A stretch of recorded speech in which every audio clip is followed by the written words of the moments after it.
The first scream cut through the cold evening air just as the train doors slid shut, and in that single frozen second, everyone on the platform turned toward the sound. Everyone except the dog. He was already moving, paws striking the concrete with purpose, brown eyes locked on a moment no one else had fully understood yet. His name was Max, and until that night, most people thought of him as just another quiet stray who lingered near the station, waiting for scraps and kindness from passing strangers. What they were about to witness would change that forever. Max had been living around the station for months, surviving on leftovers from commuters and the occasional sandwich offered by a kind-hearted vendor. He wasn't owned by anyone, yet everyone knew him. Some mornings he walked beside exhausted nurses heading home from night shifts. Some afternoons he sat with lonely travelers, resting his head on their knees as if he understood the weight they carried. He never begged loudly or caused trouble. He simply watched, listened, and waited, as though he believed his purpose would one day reveal itself. That evening, the station was crowded with people eager to get home, unaware that a quiet miracle was about to unfold among them. A young mother stood near the edge of the platform, juggling a diaper bag, a phone pressed to her ear, and the small hand of her toddler. She looked tired in a way that went deeper than lack of sleep, a tiredness born of responsibility and love stretched thin. As the train approached, a sudden shove from the crowd broke her focus. Her phone slipped, her grip loosened. In a blink too fast for reason to catch up, her child stumbled forward, falling hard onto the track below. The scream that followed didn't sound human. It sounded like a heart breaking open. Time fractured. Some people froze. Others shouted. A few reached for emergency buttons that felt impossibly far away. The train's horn blared, loud and relentless, announcing a danger no one knew how to stop.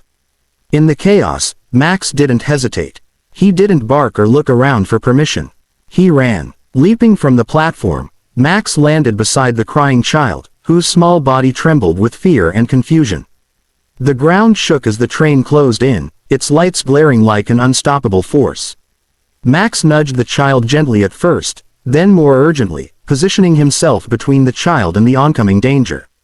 With a strength no one expected from a dog who had gone hungry so many nights, Max grabbed the fabric of the child's jacket and pulled, dragging the child toward the narrow space beneath the platform's edge. Above them, people screamed for the train to stop. A conductor slammed the brakes. Sparks flew as metal screamed against metal. The train slowed, but not enough. In the final second before impact, Max pushed the child fully into the safe hollow beneath the platform and curled his own body around the small frame, shielding them both as the train roared past. The wind alone felt violent, but when it was over, something extraordinary remained. Silence, broken only by sobs and disbelief. When station workers finally reached the track, they found the child unharmed, clinging to Max's fur, fingers buried deep as if letting go would mean falling again. Max lay still, breathing hard but alive, eyes alert, tail thumping weakly when rescuers approached.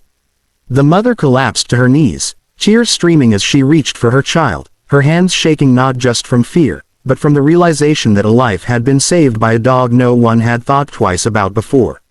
News spread quickly. Videos taken by trembling hands flooded social media, showing the moment the crowd erupted after the train stopped, the moment Max emerged with the child safe beside him. People across the country watched in disbelief, replaying the footage, asking the same question again and again.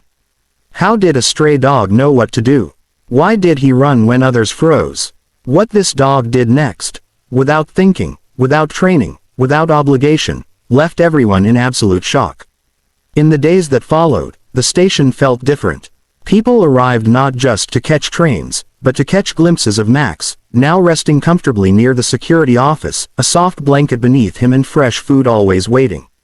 Children drew pictures of him. Strangers brought toys and treats.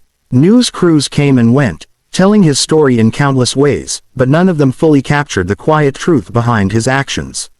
Max didn't save the child for praise or reward. He saved the child because, in that moment, kindness was the only choice he knew. The mother returned every day. She brought her child, who now laughed and reached for Max with unfiltered joy. She sat beside him, speaking softly, thanking him in words that felt too small for what he had done.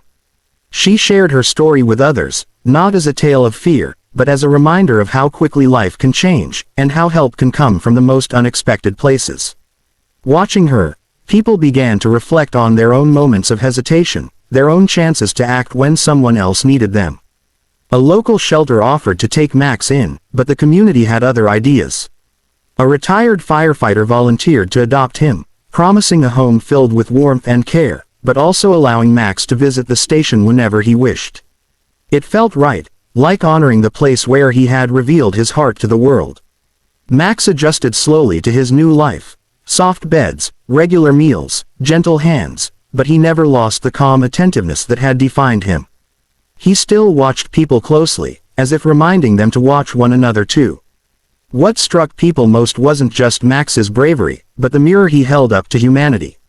In a world where headlines were often filled with division and despair, this simple act of selflessness cut through the noise. It reminded people that compassion doesn't always come with titles, uniforms, or recognition. Sometimes it comes on four paws, silent and steady, acting without fear because love leaves no time for doubt. Months later, the story still lingered. Teachers used it in classrooms to talk about courage. Parents shared it with children as a lesson in empathy.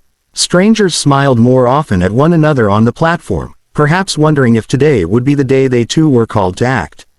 The station became a place not just of arrivals and departures, but of connection, bound together by the memory of one moment when a dog chose to care. Max never understood the shock he caused, the millions who watched his story, or the way his actions rippled across lives he would never meet. He only knew the warmth of a child's small hands, the relief in a mother's tears, and the quiet satisfaction of having done what felt right. And maybe that was the lesson he left behind. That the greatest acts of heroism are often the simplest ones, born not from greatness, but from goodness. Long after the cameras stopped rolling and the crowd returned to its routines, Max continued to sit by the platform some evenings, watching trains come and go. People would pause, smile, and remember. They would remember that courage can appear in unexpected forms, that kindness can move faster than fear, and that sometimes, when the world seems too busy to care, one small, selfless act is enough to change everything.